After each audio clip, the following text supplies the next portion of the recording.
Bismillahirrahmanirrahim. Assalamualaikum warahmatullahi wabarakatuh. Kembali lagi bersama saya Fitra Amalia di channel Fitra Amalia. Jadi di sini saya akan menjelaskan atau mendemokan atau mempresentasikan program dari tugas akhir saya berupa artikel ilmiah dengan judul Analisis Sentimen Pendapat Masyarakat terhadap Aplikasi Investasi melalui Twitter dengan metode Lexicon Based dan Math Based Classifier. Oke, jadi di sini saya akan menggunakan Google Colab sebagai platform atau editor dari bahasa pemrograman Python untuk menjalankan programnya. Kalian juga bisa menggunakan Jupyter Notebook untuk menggantinya. Jadi, sebenarnya saya terima kasih pada Python dan Google Colab yang telah membantu saya hingga memudahkan saya dalam pengerjaan tugas akhir saya ini. Tidak lupa juga semua pihak yang telah berpartisipasi baik dalam dukungan moral atau material dalam membantu proses pengerjaan artikel ilmiah saya. Ya, jadi yang pertama-tama di sini saya akan membahas metode yang pertama dahulu ya teman-teman, yaitu metode Lexicon Based. Sebelumnya, metode Lexicon Based sendiri merupakan suatu proses pemilihan kata pada data atau dokumen berdasarkan kamus atau leksikon yang sudah ada. Ini dikutip dari M. Taboada beserta kawan-kawan dengan judul Sentiment Lexicon Method for Sentiment Analysis. Oke, kita lanjut ke programnya. Jadi yang pertama-tama kita harus install library yang dibutuhkan terlebih dahulu. Nah, di sini yang pakai Google Colab itu kita tinggal klik, ketik tanda seru, lalu pip install library yang kita butuhkan. Di sini ada library yang kita butuhkan sebelum proses ini, yaitu yang pertama ada tweet predecessor. Karena di sini kan sesuai judul yang saya katakan tadi, yaitu tentang analisis sentimen melalui Twitter. Nah, sebelum kalian mengambil data dari Twitter, kalian tuh harus minta izin ke developer Twitternya. Nah, di sini kita akan mendapatkan akses token API dari si pihak developer Twitter ketika sudah diberikan izin. Kalian harus mengisi beberapa data agar bisa mendapatkan link aksesnya. Nah, ini juga ada text pop, story, emoji, bisa serabi. Nah, setelah kita install library yang kita butuhkan, kita import library yang telah kita install tadi. Nah, di sini ada beberapa dari library yang harus kita import. Salah satunya ada Pandas. Di sini untuk mentabelkan atau membuat data frame. Lalu ada juga Matplotlib, Skaren, Wordcloud, Sastrawi, dan sebagainya. Nah, di sini fungsinya dari akses token API atau permintaan izin kepada developer API. Jadi nanti kalau misalnya sudah diberi akses token, artinya kalian sudah berizin untuk mendapatkan data dari si Twitter tersebut, kalian masukkan deh akses tokennya di dalam program ini. Nah, tapi di sini tidak saya run, karena program yang saya buat ini bersifat real time. Jadi kalau misalnya ini saya run, saya akan mendapatkan data baru, sedangkan data yang saya gunakan adalah data yang sudah pernah saya scraping atau sudah saya crawling sebelumnya. Jadi pada proses ini dan ini tidak saya running. Tapi di sini saya akan menjelaskan prosesnya. Nah, setelah ini tadi sudah kalian masukkan akses token API dari mulai akses token, akses secret, customer key, customer secret kalian masukkan di sini, kalian implementasikan. Nah, di sini kalau sudah selesai kalian masukkan tadi, di sini yang mau kita ambil dari situ apa aja sih? Yang pertama ada username, yaitu pengguna atau akun dari si pembuat tweet. Ada juga tweet created atau waktu dari si pengguna membuat Twitter tersebut, dan yang paling penting adalah teks atau data Twitternya dari si pengguna. Nah, di sini saya simpan dengan nama Bismillah Data, nanti akan disimpan di dalam sini. Lalu keyword atau search word atau kata kunci yang saya gunakan sesuai judulnya saya tadi, yaitu tentang aplikasi investasi. Jadi kata kuncinya adalah aplikasi investasi.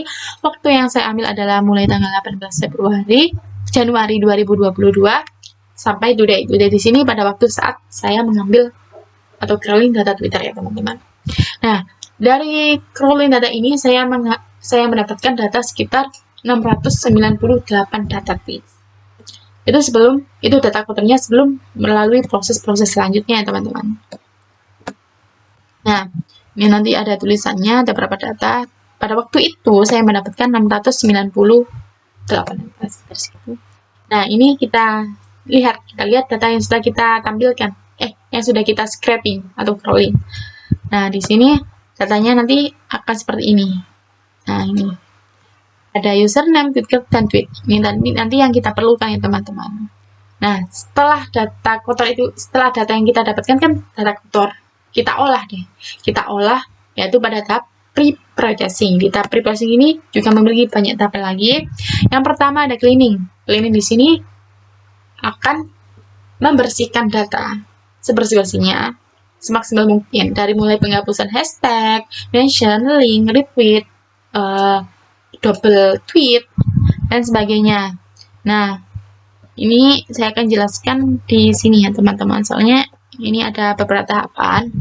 Nah, di username, tweet created, lalu teks ini adalah Twitter yang masih kotor, data tweet yang masih kotor, lalu clean tweet ini akan menghilangkan simbol-simbol seperti dan sebagainya, lalu HTTP ini akan menghilangkan link,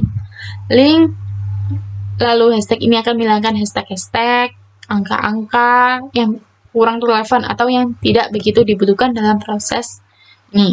Nah, ini juga ada remove duplicate, kan biasanya di Twitter itu ada retweet. Nah, itu kan yang membuat banyak data tweet ya teman-teman, jadi kita hanya butuhkan satu saja sebagai perwakilan. Nah, selain cleaning di sini juga ada scaffolding.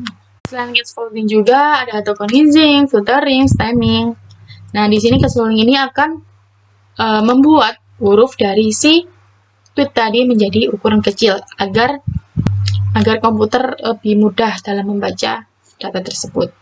Tokenizing ini akan memisahkan teks tweet tersebut menjadi potongan-potongan per kata. Misal, saya mau makan, saya sendiri mau sendiri, makan sendiri. Sedangkan untuk filtering ini akan menghilangkan kata-kata yang kurang bermakna, seperti yang itu kan nggak ada artinya ya, untuk, dan sebagainya. Stemming ini untuk menjadikan kata dasar. Jadi, misal, mencintaimu jadi cinta. Nah, di sini nanti hasilnya kan saya jadikan satu ya teman-teman. Kita import stored word untuk kata-kata yang tidak diperlukan. Nah, ini salah satunya, salah banyaknya. Di antaranya adalah YK, UTK, ini yang kayak singkatan-singkatan, pung. Nah, setelah itu kita import Starwi juga, tokenization untuk pemisahan kata-kata tadi. Lalu ada juga emoticon. Emoticon juga ini berpengaruh teman-teman. Ini seperti emoticon happy, sad, sedih. Lalu ini campuran. Nah, sini ini proses tokenizasinya akan memisahkan kata per kata dari suatu kalimat data tweet tersebut. Nah, ini kalau sudah kita tadi kan ada install itu berupa zip, nanti di unzipping hasilnya seperti itu. Nah, ini yang hasil dari proses tokenize. Nah, ini kan ada nggak nabung investasi. Ini contohnya ya teman-teman. Kan ini kan asalnya kalimat-kalimat ini jadi potongan, ada komanya. Ini proses tokenize-nya. Lalu dilanjut dengan hasil dari si stemming, stop word filtering, dan juga scaffolding. Nah, ini hurufnya juga sudah jadi kecil. Sebenarnya di sini tadi sudah kecil. Nah, ini kan nggak nabung, nggak perlu nabung, perlunya dihilangi karena kan nggak ada artinya. Maksudnya kurang ada maksudnya, bukan nggak ada ya teman-teman. Terus temukan. Nah, temukan di sini jadi temu, stemming. Ini dari proses stemming. Nah, ini remove tweet kosong. penghapusan tweet kosong. Ini juga masuk ke bagian pre-processing. Tapi ini sebenarnya masuk ke cleaning atau pembersihan. Jadi kan ada yang kosong juga, jadi kita harus hilangi karena kan nggak ada isinya. Nah, ini reset index kan kosong tadi. Misal ini kan hasil 0, 1, 2-nya hilang. Lalu 3, 9, 11 urut. Soalnya kan yang kosong-kosong tadi sudah hilangin. Jadi ini diurutkan kembali, di reset. Ini juga masuk ke proses penghilangan, cleaning. Nah, setelah itu kan kita sudah punya data bersihnya. Insya Allah ini sudah bersih-bersihnya. Nah, kita potong deh. Kita ambil tweet yang paling bersih ini tadi. Yang ini. Yang bagian sini. Kita potong bagian ini saja. Soalnya ini yang kita butuhkan. Nah, setelah itu kita simpan deh ke dalam nama bersih investasi. Ini akan masuk di sini. Bersih investasi. Dalam bentuk CSV ya, teman-teman. Nah, setelah itu kita translate dari tweet tersebut. Soalnya apa? Soalnya pada proses leksikon bahasa ini nanti menggunakan library Finder Sentiment, sedangkan library tersebut itu menggunakan bahasa Inggris, makanya data yang kita ambil tadi kan masih bahasa Indonesia ya. Kita translate terlebih dahulu menggunakan library Google Trends.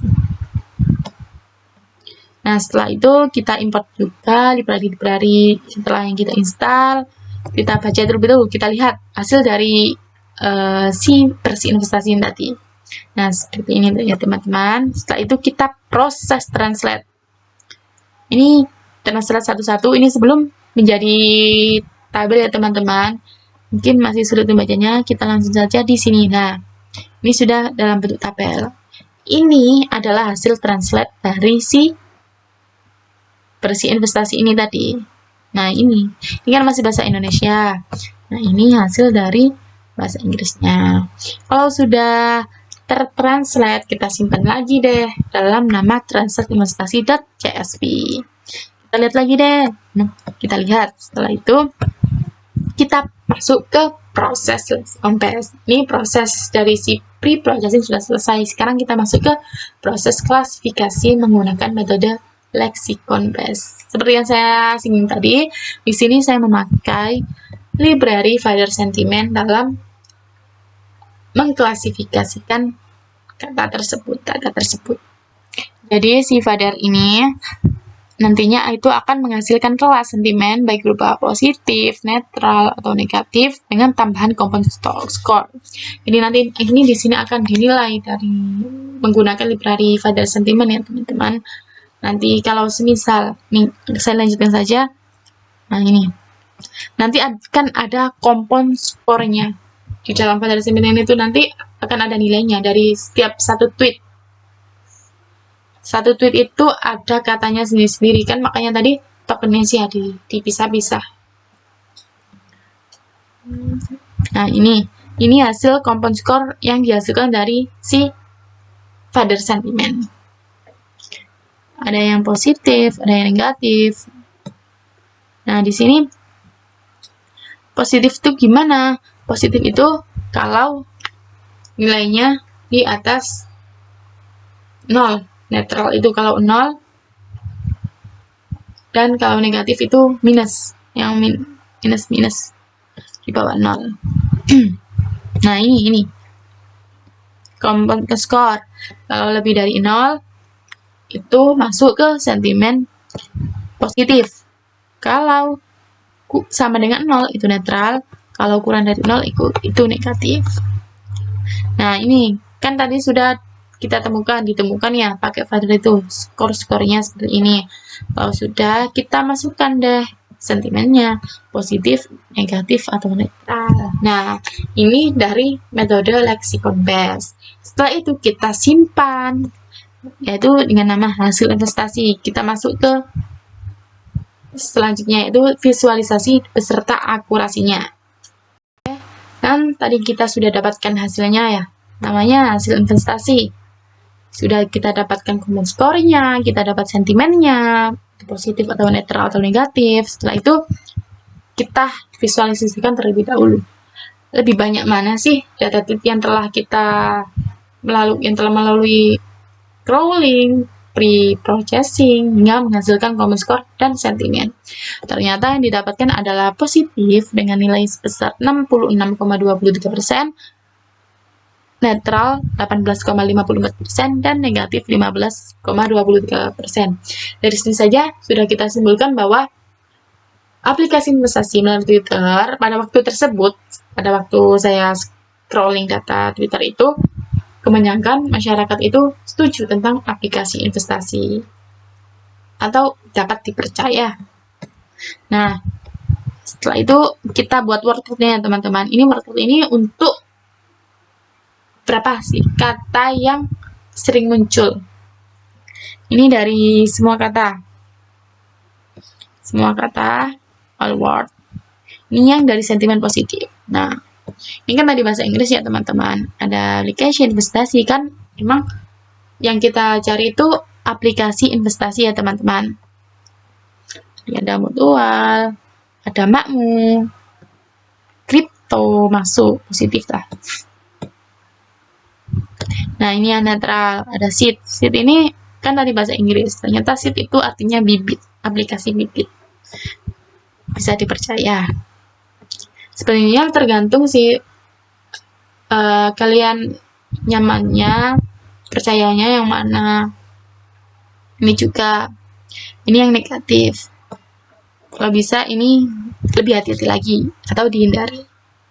Nah, selanjutnya adalah proses perhitungan akurasi. Di sini saya memakai classification report atau report klasifikasi dan dengan pembanding yaitu confusion metric. Di sini kita install kembali untuk pada sentimennya berupa dan mengimportnya kembali atas library yang telah kita install.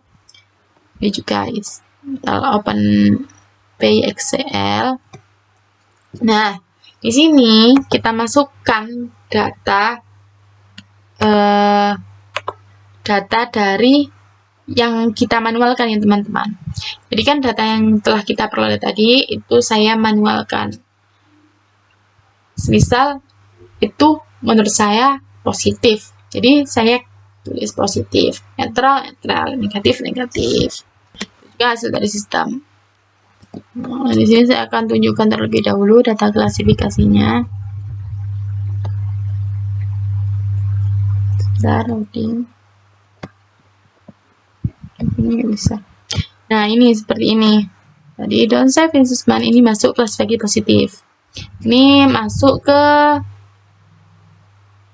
sentimen positif, klasifikasi positif. Jadi dari klasifikasi ini, data klasifikasi ini yang saya lakukan secara labeling manual, nanti akan dibandingkan dengan hasil dari lexicon base tadi.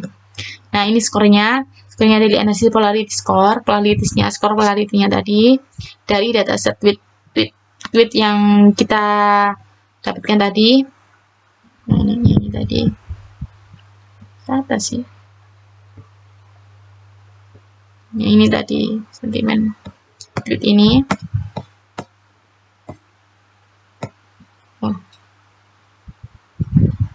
Nah, kita bandingkan, kita satukan dulu ya teman-teman tabelnya itu. Ini klasifikasi, komponen skornya seperti ini. Lalu, nah, ini klasifikasi, komponen skor sama sentimen. Nah, ini kan beberapa ada yang beda. Ini positif, ini sama. Ini beberapa saja yang saya akan bahas di sini yang terlihat saja. Lalu ini ada netral, yang seharusnya netral tapi aktualnya netral, tapi prediksinya positif. Ada yang aktualnya positif, netral. Nah, ini hasil akurasinya. Langsung saja ya teman-teman. Jadi di sini kan saya menggunakan memperkuat dengan confusion metric. Apakah benar dari klasifikasi report tadi? Hasil klasifikasi report tadi dari library Scallion dari si Python. Ini si aktual, ini prediksi. Jadi ini saya tulis secara manual juga. Mana sih yang positif? Nah, jadi ini tadi misal ini klasifikasinya positif, aktualnya itu positif ya. Prediksinya juga positif, berarti dia masuk ke sini. Masuk ke 70 ini. Nah, itu ada 70 jumlahnya. Begitu juga yang lain. Kalau ada aktualnya itu netral, tapi masuk netral juga ini negatif-negatif. Kalau ada positif, masuknya negatif masuk sini, dan sebagainya. Setelah itu kita sesuai dengan si confirmation matrix, ada TP atau itu positif, FP false positif atau FN false negatif. Ada juga namanya TN atau true negatif. Tapi di sini nggak saya cantumkan karena tidak masuk ke perhitungan ya teman-teman. Nah, di sini TP ini dari mana sih? TP itu true positif. Diisi positif ya. Jadi kan positif, berarti positif masuk deh 70 di sini. False positifnya itu yang seharusnya negatif tapi seharusnya bukan positif tapi dinilainya positif, diprediksi positif, itu masuk sini. Jadi jumlah antara ini 21 tambah 3, 24. Yang false negatif garis positif itu 5 tambah 10, 15. Begitu juga yang netral dan negatif. Nah, ini saya pakai library dari si Python. Terima kasih Python. Terima kasih. Di sini saya menggunakan library sklearn dengan mengimport metrik. Nah, dengan mengetikkan ini, metric classification report, dataset klasifikasi, yang pertama, yang label manual namanya klasifikasi ya teman-teman. Yang ini, klasifikasi akan saya bandingkan dengan si sentimen. Sentimen yang ini. Sentimen. Nah, di situ kita lihat berapa akurasi, presisi, recall, advance score, macro average, dan weak average progress support yang telah dihasilkan dari scan ini. Dan ini hasilnya. Akurasi yang dihasilkan dari sistem atau model ini adalah 0,67 atau 67%. Ini bisa dibilang rendah, bisa dibilang tinggi karena lebih dari 50% ya teman-teman. Nah, datanya juga kan tadi 147 data versinya, jadi mungkin karena datanya yang kurang juga, hasil akurasinya juga kurang maksimal. Nah, di sini saya tambahkan rumus.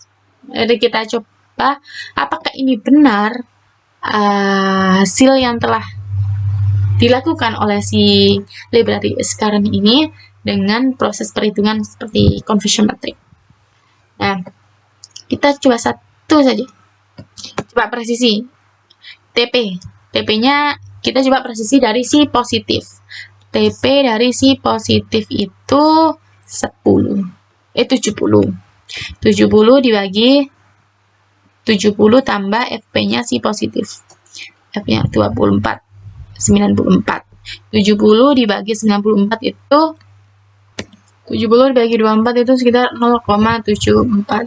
Nah, di sini kita lihat 73-nya berbanding 0, sekitar 0, ya teman-teman. Jadi mungkin ini bisa memperkuat adanya akurasi yang didapatkan dari si report klasifikasi atau klasifikasi report. Oke, untuk si metode lexicon base ini sampai segini dulu. Untuk selanjutnya akan ada NFBS classifier. Terima kasih. Wassalamualaikum warahmatullahi wabarakatuh. Oke, di sini saya akan melanjutkan untuk metode yang kedua ya teman-teman, yaitu metode NFBS classifier. Sebelumnya, metode NFBS classifier sendiri merupakan salah satu metode klasifikasi teks berdasarkan probabilitas kata kunci dalam membandingkan antara dokumen latih dan dokumen uji atau data training dan data testing. Sebelumnya data yang saya ambil di sini sebenarnya sama dengan yang saya gunakan pada metode lexicon base dulu. Soalnya kan kita di sini hanya membandingkan, kita di sini membandingkan algoritma dari lexicon base dan NFBS classifier. Jadi untuk datanya saya ambil dari data yang sudah di crawling, sudah di pre-processing, dan sudah ditranslate. Makanya saya masukkan di sini, translate investasi. Oke, langsung saja kita ke programnya. Pertama-tama seperti biasa, kita install library yang kita butuhkan beserta implementasikan atau import library yang telah kita install. ada TweetPy, import, ada juga tweet preview sort, text port code LTK, ini ada preset text lagi diimplementasikan. Lalu ini melakukan modeling data ya teman-teman, untuk melihat si data yang telah ditranslate tadi atau data yang akan kita olah, yang akan kita klasifikasikan. Nah, di sini ada data tweet. Ini hasil dari proses pengklasifikasiannya ya. Nanti ada 48 positif, 48 netral, dan 15 negatif dengan total data 127. Nah, ini dia data klasifikasi aktualnya atau yang kita lakukan secara labeling manual. Nah, ini kita download dulu, nanti akan masuk ke dalam sini nih, data klasifikasi.xlxx. Ini adalah SoPy, tadi sebelumnya belum ada ya, tapi di sini saya cantumkan untuk si data klasifikasi atau bukan SoPy, diagram pie. Nah, ini. Lalu kita langsung saja masuk ke si metode Node.js classifier. Jadi yang pertama kita install library NLTK, lalu kita implementasikan. Di sini NLTK kita gunakan untuk pung tanda baca. Nah, setelah itu kita drop. Yang kita butuhkan hanya tweet dan juga klasifikasi. Yang kita lakukan tadi secara manual, labeling manual, lalu kita random. Jadi di sini untuk data latih dan data ujinya kita lakukan secara random ya teman-teman. Jadi nggak harus satu sampai ini data uji. Jadi semuanya masuk. Ada positif, negatif. Nah, di sini kita menggunakan train set atau datasetnya ini dari text block classifier. Kita import naive Bayes classifier dengan variabel CL. Ini adalah merupakan naive Bayes classifier untuk training set, untuk data latihnya. Nanti kita akan mendapatkan data latih beserta data ujinya dengan akurasi sebesar 0,78, artinya 78%, cukup tinggi. Lalu di sini ada data tweet dengan kualitasnya 0 ini kita cari. Kita kerjakan sih data ujinya, data latih kan sudah ditentukan. Secara random kita cari hasil sentimennya atau polaritasnya. Jadi di sini setelah kita lakukan ternyata terdapat positif, hasil analisa positif sebesar 88, netral 53, dan negatif sebesar 6. Totalnya sama, 147 katanya. Nah, ini kita satukan antara label yang kita lakukan secara manual dengan klasifikasi dari model. Klasifikasi ini netral, positif. Ini kebetulan di sini sama semuanya karena ini tidak kita tampilkan semuanya ya, tabelnya hanya 5 atau hit bagian atasnya. Nah, ini kita download hasilnya, lalu kita visualisasi. Tadi kan sudah ada diagram pie, di sini ada histogram. Positif 59,86%, netral 36,05%, negatif 4,08%. Seperti metode leksikon yang sudah dijelaskan, di sini sama-sama positif yang menang. Maksudnya positif yang tertinggi dari analisa sentimen melalui Twitter tentang aplikasi investasi. Nah, ini word cloud-nya kita ambil salah satu. Ini negatif seperti biasa karena kita tentang aplikasi investasi, ini makanya muncul soalnya keyword kita aplikasi investasi. Ini karena sudah ditranslate makanya jadi investment application. Ini ada ilegal, polisi, selling, mana lagi ya, kriminal. Nah, ini yang negatif. Nah, ini hasil dari si klasifikasi Bayes classifier pada diagram pie. Negatifnya ada 7, netralnya 52, positifnya adalah 88, cukup banyak. Nah, sekarang waktunya kita akurasi. Akurasinya sama seperti kemarin, kita menggunakan classification report atau report classification. Klasifikasi, jadi kita menggunakan memanfaatkan library dari xkernel tentang metrik yang akan menghasilkan precision, recall, advanced score, support, akurasi, micro average, dan weak average. Akurasi ini sama saja dengan micro average.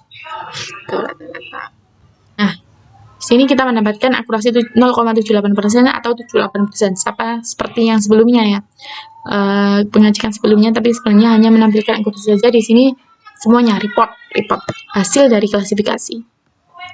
Nah, kita coba satu. Ya, mungkin ini yang saya hitung secara manual. Di sini ada aktual dharma prediksi, di mana ini contoh saya ambil ini positif. Jika seharusnya positif, masuk positif ada 71, seharusnya netral, masuk netral ada 41, seharusnya negatif, masuk negatif ada 6, positif, seharusnya positif masuk netral ada 13, begitu seterusnya. Untuk klasifikasi TP atau itu positif, LP falsa positif, FN falsa negatifnya, kita coba hitung yang negatif. Coba kita hitung banyak ya. Kita hitung presisi dari si negatif. Rumusnya itu presisi TP. TP-nya negatif berapa? TP-nya 6. 6 dibagi 6 tambah FP-nya berapa? 0. 6 dibagi 6. 1 kali 100 100%. Nah, sama. Bisa disimpulkan atau bisa ditarik kesimpulan bahwa classification report ini hampir sama dengan metode confusion metric dan menghasilkan hasil yang sama. Oke teman-teman, sekian dulu video dari saya untuk demo program tentang analisis sentimen pendapat masyarakat terhadap aplikasi investasi melalui Twitter dengan metode lexicon based dan FBS classifier. Telah didapatkan kesimpulan bahwa untuk metode lexicon based memiliki akurasi sebesar 67%, sedangkan FBS classifier 78%. Dari data ini yang telah saya peroleh, maka dapat disimpulkan bahwa metode FBS memiliki nilai akurasi yang lebih tinggi daripada lexicon based. Sekian dari saya, kurang lebihnya mohon maaf apabila penyampaian saya ada yang salah, baik dari salah kata, kurang semangat dalam menyampaikan materi. Di sini saya juga masih belajar, kita sama-sama belajar. Apabila ada saran, kritik maupun saran, silakan disampaikan. Kurang lebihnya mohon maaf karena kesalahan datanya dari saya dan kebenaran datanya dari Allah Subhanahu wa Ta'ala. Sekian dari saya. Wassalamualaikum warahmatullahi wabarakatuh.